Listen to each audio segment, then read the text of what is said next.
More.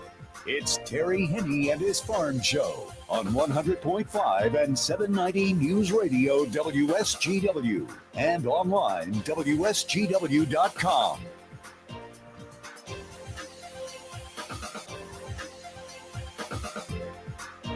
A mostly sunny good morning to you. I hope your day is going well for you, wherever you might be. Terry Henne here at Radio Center, along with Matthew Lester. And Matthew started the weekend off a little bit on the chilly side, and then things warmed up just a little bit. Yeah, it did. It was, I don't know. It wasn't bad this weekend, but for August, I think it could have been a little warmer. Well, that's probably because you were working in the swimming pool. That's how that works, right? Yeah. Good move. Good move. We'll touch base and take a look at our weather, which is going to be a very interesting weather scenario over the next few days in just a moment. But before we get to all of that and the farm business, we want to slide over to Baird & Company. Steve Anderson joining us this morning. And Steve, what's going on in New York today? Well, good morning, Terry. The markets are mixed with the Dow Jones Industrial Average down about 170 points. At 34,332, volume there is 230 million shares. The NASDAQ, however, is ahead by 63 at 13,354, and that volume is 295 million shares. So, given all of that, what's the tip of the day? Well, first of all, I want to explain the cold weather we had last week. I was on vacation. And you asked for it, or that's... I did not ask for it, but we got to have an entire week where I never got the boat out, never got the jet skis out, just sat and watched the waves in the cold. Well, somebody didn't want you to do that for one reason. Evidently. The tip, I don't want people to underestimate the need that they have to have a will. A lot of people say, well, I don't have enough to worry about. I don't this, I don't that. They've got a million reasons why they don't have a will. Sometimes they don't have one because they just keep putting it off because it's kind of a topic that people don't want to talk about. You know, when I'm gone, you get my old tennis shoes. But people do have things that would classify as stuff. And one of the big problems now is there are so many people that are living together at older ages. They're not married, whether it's to keep pension or for insurance reasons or whatever. They are not married, but they commingle a lot of their finances, like they buy a house together, they do this together, that together, and sometimes they are together for 20 or 30 years. And when one of them passes, what happens? That's really a good question. It depends a lot on how the things are registered. If it's done joint owners with rights of survivorship, the surviving member of that couple, they get it all, which effectively cuts out any kids or grandkids that they might have wanted to have something. Mm-hmm. So they need to take special care when they get things registered, when they, when they draft a will, for sure. That's the main thing that they should do. And they should also consider drafting an agreement between them while they're living, kind of like a contract. It kind of makes things seem not quite as, romantic be a good word for it, but they should get an agreement. It would be the same as kind of like a prenuptial agreement, except you're not nuptialing. There you go. This would be an agreement among unmarried partners that, this one gets this one gets that, this one gets the other thing. And that way they can protect the people that they wish to have be their heirs, as well as their partner that has been a long-term partner. So If we want to discuss this a little bit more in depth, how do we get in contact with you folks? Well, you call us right here at Baird and Company in Saginaw. The telephone number is 989-790-5724. You can reach our Midland office at 989-839-90. What is it? 9035. I apologize. It was off a week. And you can find us on the web at RW that's BAIRD.com. And then you can find any rep that is in the branch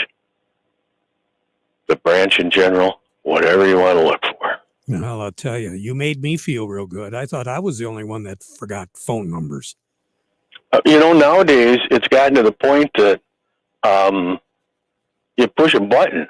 Yeah. Like your phone number is like speed dial 2 over here. Yeah. I'm like, whoa. Somebody asked me for the number. Well, you just call him on speed dial 2. Well, maybe they should make you speed dial number 1, right? Absolutely. That'd right. be the thing. Steve, take care. Have a good day, okay? Yeah, I will. You do the same. You bet. Steve Anderson over at Baird and Company. As far as the weekend goes, we started off, as Steve indicated, it was a little bit chilly. And Saturday morning, we saw a number of readings, Matthew, in that 47, 48, 49 degree area. West Branch started off at 41 Saturday morning. Bad Axe Carroll at 48, Midland at 47, Houghton Lake was at 43, Gladwin 47, Lapeer was at 47. But then things began to turn around just a little bit as we moved through the day. On Saturday, 77 was our high temperature out at the airport. Some of you came close to 80 degrees. And then there was yesterday where we saw a lot of temperatures, the double eights, 89, and a few of them at 90 or warmer. A couple of different readings, or a couple of different locations, just to give you an idea. Down in the Detroit area, Grosse Pointe peaked out at 90 degrees. Now, we had more cities peak out over 90 in northern Michigan than we did in the southern part of the state. Case in point, Alpena on Sunday, 91, Lupton 90, Mayo finished up at 90 degrees. Mount Pleasant was at 91. Midland, as we said, at 91. Alger came in at 92.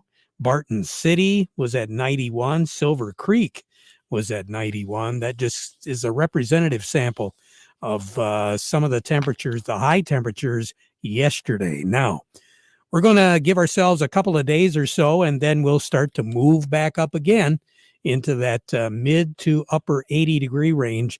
And we are forecasting for Thursday to definitely hit 90 degrees because in some locations in the Great Lakes Bay Area, we will be looking at 92.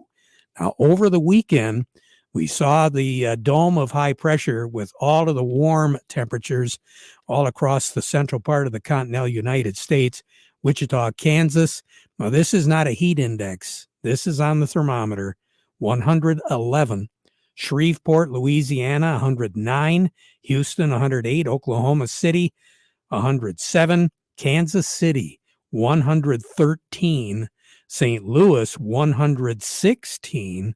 Little Rock, Arkansas at 111. Lexington, Kentucky at 104. And Memphis, Tennessee, coming in at 109. Now, those are just some of the bigger cities. There were a lot of other cities that were well over the 100-degree mark in the central part of the continental United States. Now, that heat is going to work its way ever so slowly to the east, just for a flirting moment. So that's why we're looking at Thursday, a high temperature in the low 90s. We are going to be seeing some very warm temperatures moving into the central part of the continental United States and then east as we move into Wednesday, the day before we hit 92. We're looking at projected high temperatures: Des Moines, Iowa, 102, Minneapolis, St. Paul, 99. St. Louis should make it up to 102 as we move into the day on Wednesday. And then on Thursday, that's when the temperatures are going to be revving up around these parts. But we're not going to see the hundreds.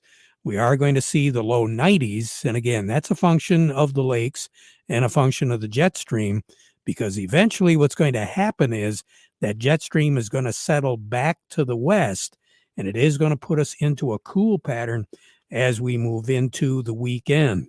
Now, Friday, after a high of about 92, we're going to make it up to about 77, 78 degrees on Friday. And then Saturday and Sunday, we're going to be hovering right around 70 degrees. Some of you won't even hit 70 degrees. And then it does appear as though as we move into the work week, the last Monday through Friday of the month of August, that we are going to be looking at temperatures actually below average. And that below average temperature trend is going to take us right through the Labor Day holiday. Although I think on Sunday and Monday of Labor Day holiday will be a lot closer to normal. Normal right now is 80 in the afternoon and 59 at night. The record high in this state is 98, set back in 1955. The record low is 38, set in 1950. And a year ago today, 79 was our high, 64 was our low. We picked up about 16/100ths of an inch of precipitation. As of the 20th, a year ago at the airport, 2.66 inches of rain. That compares to 4.91 inches of rain at the airport so far this year. So what are we looking at? Sunshine, 77 is our projected high. We do have a northeast breeze, so that's going to keep us on the cooler side of things. 60 for a low tonight with partly cloudy skies. Clouds will be moving in, and then the early morning hours tomorrow morning, we are going to be looking at some shower activity. It appears as though the best chance for showers will be tomorrow morning. As we go through the day, the chances of precipitation will be decreasing, but we'll still be seeing more clouds than sun. Middle 70s for a high tomorrow with an east wind about 7-8 miles per hour. Looks like maybe some widely scattered shower activity tomorrow night, about 62 for a low. But again, that east wind is going to continue. And then on Wednesday, there will be a chance of showers, probably on again, off again, widely scattered, a lot like tomorrow. 82 for a high on Wednesday with a southeast breeze. It will be gusting up to 25 miles per hour. Looks like 68, 69 degrees for a low on Wednesday night. Still a chance of a widely scattered shower. And then on Thursday, with scattered pop-up showers around Thursday afternoon, we're going to be looking at a high of 92. Matthew, right now, what are we looking at the airport? Well, over at the airport, it's mostly sunny at 72. In Midland, it's mostly sunny also at 72. Here at Radio Center, it's mostly sunny at 71.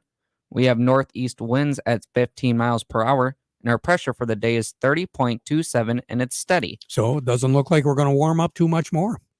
Not at all. More on the weather as we go through the broadcast. Standing by, who do we have today, Matthew? Up next, we have Gary Kaufman from Star of the West.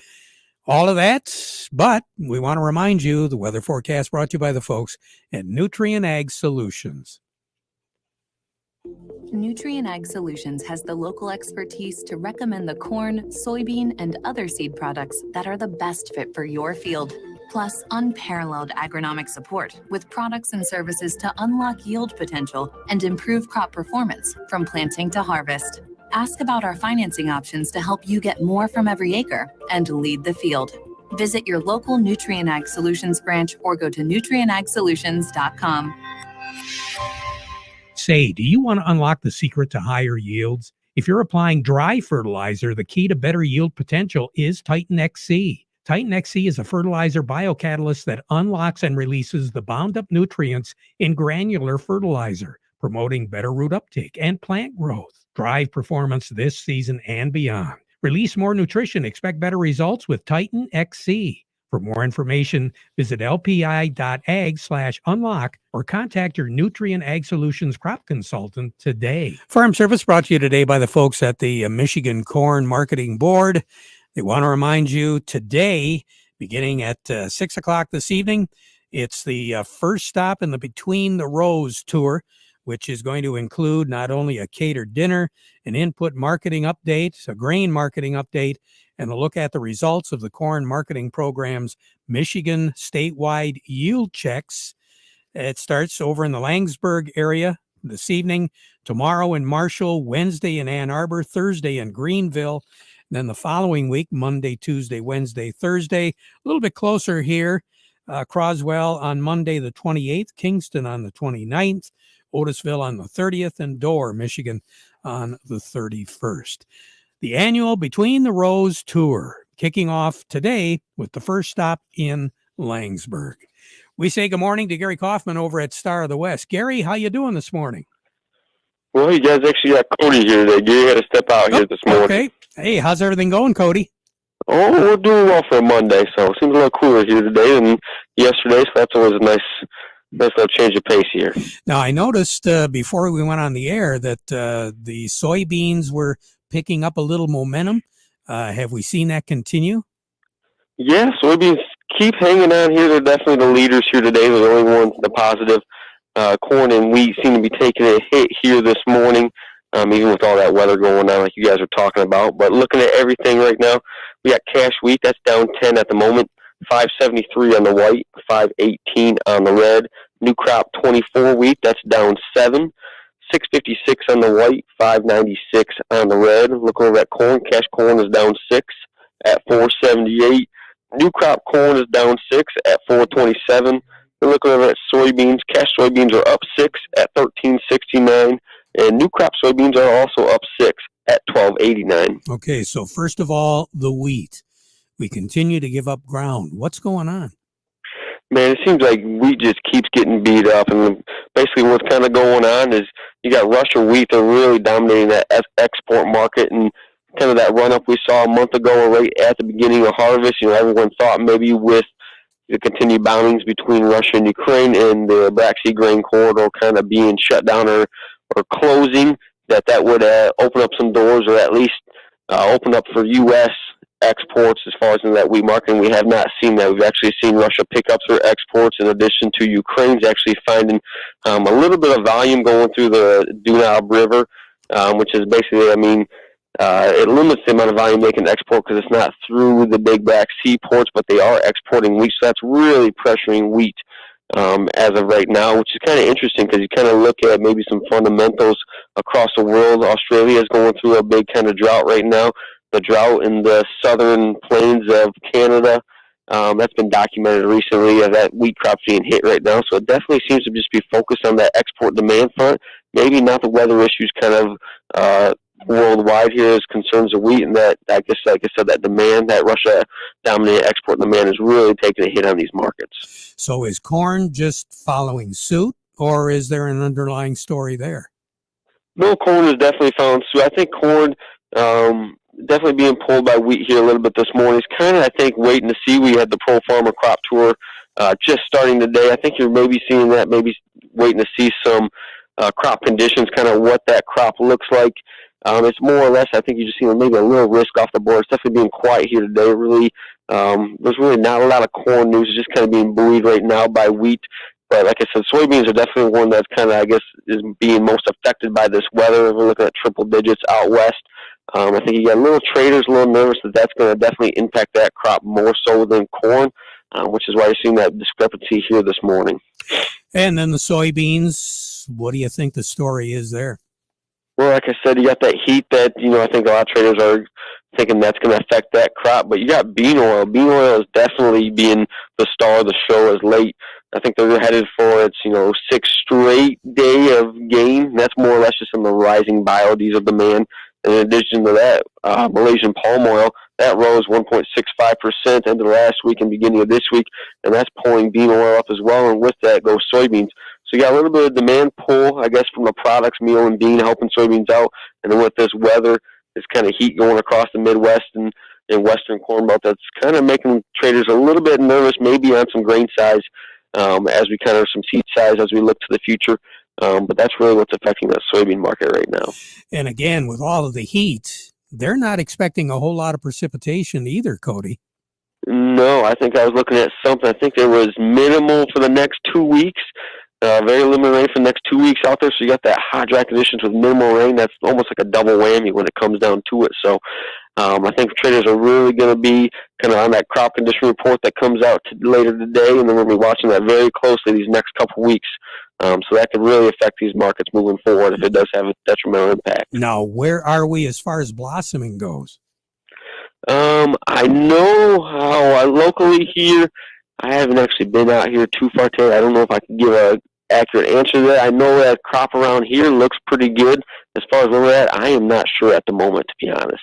Yeah, and I don't know about out there either because a lot of those beans got in late. That's correct. Yeah, we had a wet spring that really held up, especially in the northern and western part of the Corn Belt.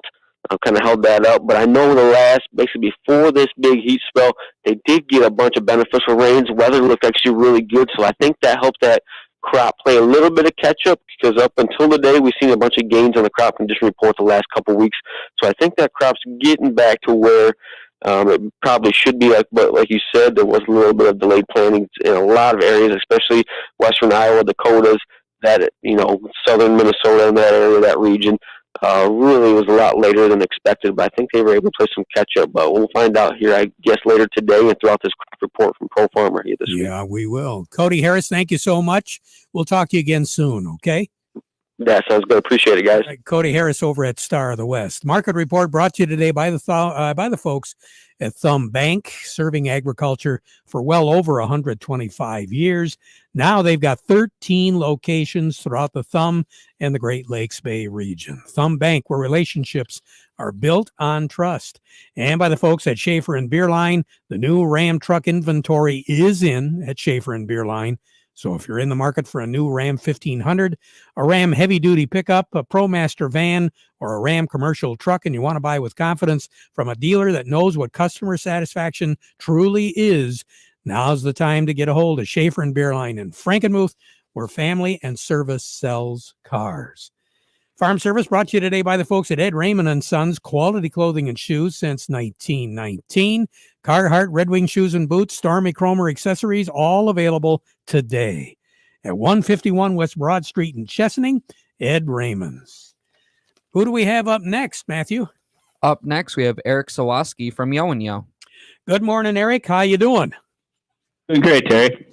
Yeah, let me see here. What should we... Well... I think it's kind of interesting here. Foreign bank account reporting requirements. Are we getting a little bit more on that now these days?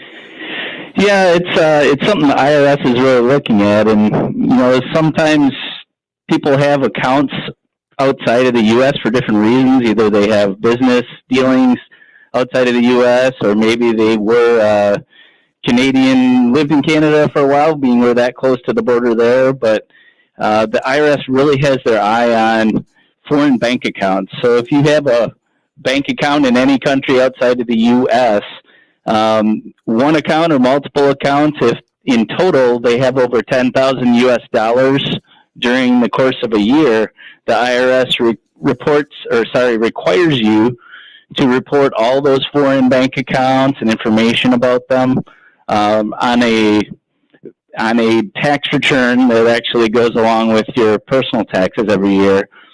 If you don't do this filing and you are over that $10,000 balance, I guess, aggregate in your accounts, the fines are huge. It's $10,000 fine per form that is not filed. So it's a big issue when people are not reporting those accounts and they're required to. If the IRS found that it was willful, that they knew they were supposed to report and didn't file, you can actually have fines closer to $100,000. So it's a painful penalty.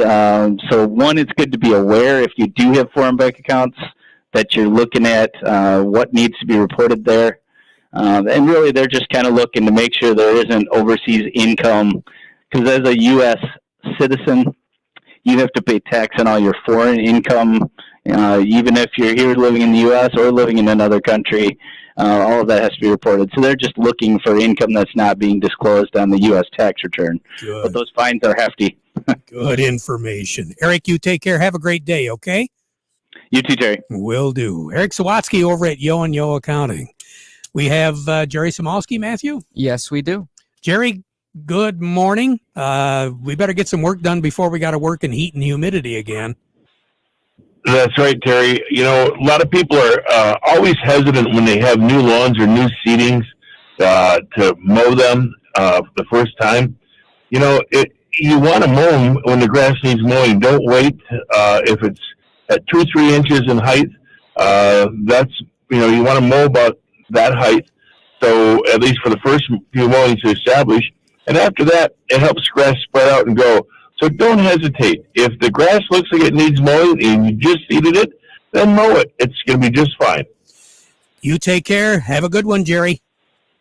Yes, sir, Terry. All righty. Jerry Samolsky, Bay Landscaping and Garden Center in Essexville. Farm Service been brought to you today by the folks at Freeland Bean and Grain.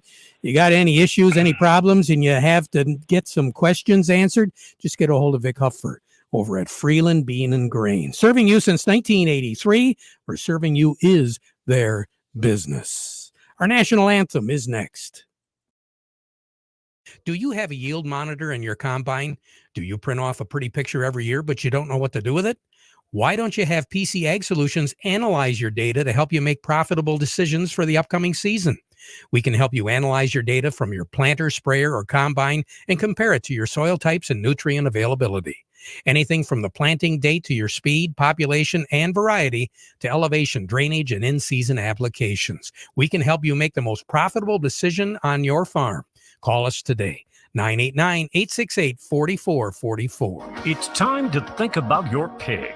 You know, the propane tank in your backyard that heats your home? Well, there's no better company to fill your pig than Forward Energy, covering 23 counties. Forward Energy is a family-owned and operated propane supplier that's been fueling area homes, farms, and businesses since 1925. Fill your pig this year. Visit forwardenergy.com to find out about new customer pricing and programs. Go forward with Forward Energy.